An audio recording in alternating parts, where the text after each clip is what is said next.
Mask پہن کر نماز پڑھنے کا حکم. کیا ماسک پہن کر نماز ادا کر سکتے ہیں؟ محمد تنویر سعودی عرب سے. جی ہاں ادا کر سکتے ہیں، بلکہ آج کل ماسک پہن کر ہی رکھنا چاہیے احتیاطی تدبیر کے موقع پر. کورونا سے حفاظت کے لیے اذانیں دینا کیسا ہے؟ آج کل اس وبا کی وجہ سے عشاء کے بعد گھروں اور مساجد میں اذان دی جا رہی ہے، کیا یہ ٹھیک ہے؟ بنت محمد اعظم ہاشمی منڈی بہاؤالدین سے.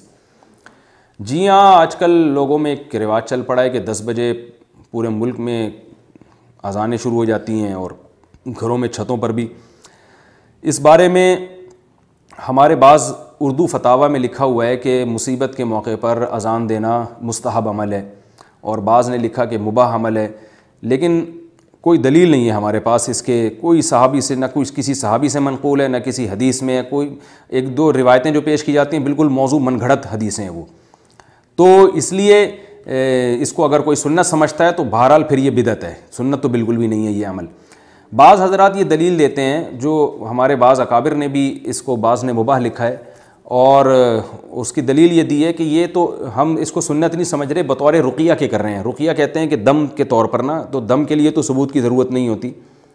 لیکن اس پر بھی ایک اشکال یہ ہے کہ عوام تو اس میں فرق نہیں کر رہی کہ رقیہ کیا ہوتا ہے. عوام تو یہی سمجھے گی کہ یہ ایک عمل ہے جس کا اسلام نے ہمیں حکم دیا، کیونکہ علماء جس بات کا حکم دیں تو عوام تو اس کو اسلامی کا حکم سمجھتی ہے. تو اگر بدعت نہ بھی قرار دیں تو بدعت کی طرف لے جانے والی چیز بہرحال ہے.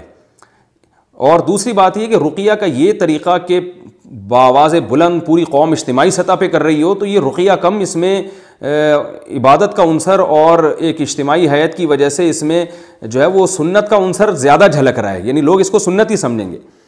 تو اس لیے میری رائے یہ ہے، اور بہت سے علماء کی رائے، اور ہمارے بعض اکابر نے اس کو بدعت بھی لکھا ہے، صاف لفظوں میں بدعت قرار دیا اس عمل کو. تو اکابر کی عبارات میں بھی اختلاف ہے، اور جن حضرات نے مستحب قرار دیا ان کے پاس کوئی دلیل بھی نہیں ہے، انہوں نے خود دلیل بھی نہیں لکھی اس کی، اور یہی کہا ہے کہ بس ایک یعنی تجربے سے ایک چیز ثابت ہے. تو ہر وہ کام کرنا جو بدعت ہو وہ تو بالکل ناجائز ہے. اگر بدعت نہ بھی مانے تو بدعت کی طرف لے جانے والا بہرحال ہے. تو اس لیے پھر دوسری بات یہ کہ اس کی ضرورت کیا ہے.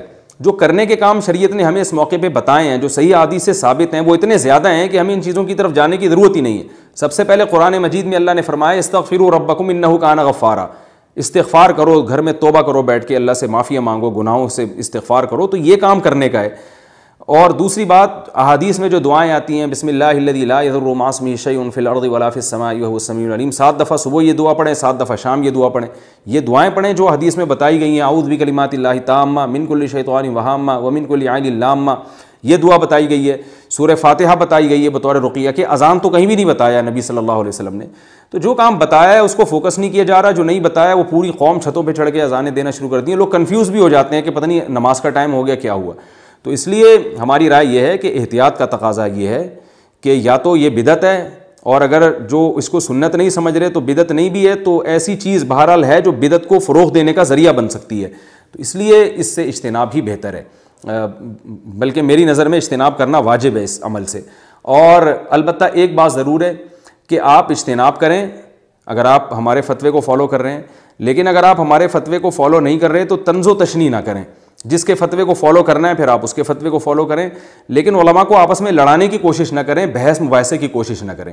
ہوتا یہ ہے کہ میں نے یہ کلپ ریکارڈ کروایا، اب یہ اس مکتب فکر کو بھیج دیا جائے گا جو کہہ رہے ہیں اذان سنت ہے، پھر وہاں سے ہو سکتا ہے میرے خلاف کوئی کلپ ریکارڈ ہو کر آ جائے.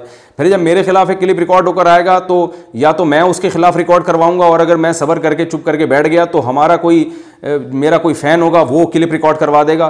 تو دنیا تماشا دیکھے گی، ادھر کورونا وائرس سے تباہی پھیل رہی ہے، ادھر کلپ بازیاں، ایک نئی کلپ بازیاں شروع ہو گئی. تو بھائی جس نے اذان دینی ہے دے، نہیں دینی ہے نہ دے، جس کو جو سمجھ میں آ رہا ہے کرے، لیکن آپس میں پھڈے بازی نہ کریں. یہ بہت اہم پوائنٹ کی بات ہے.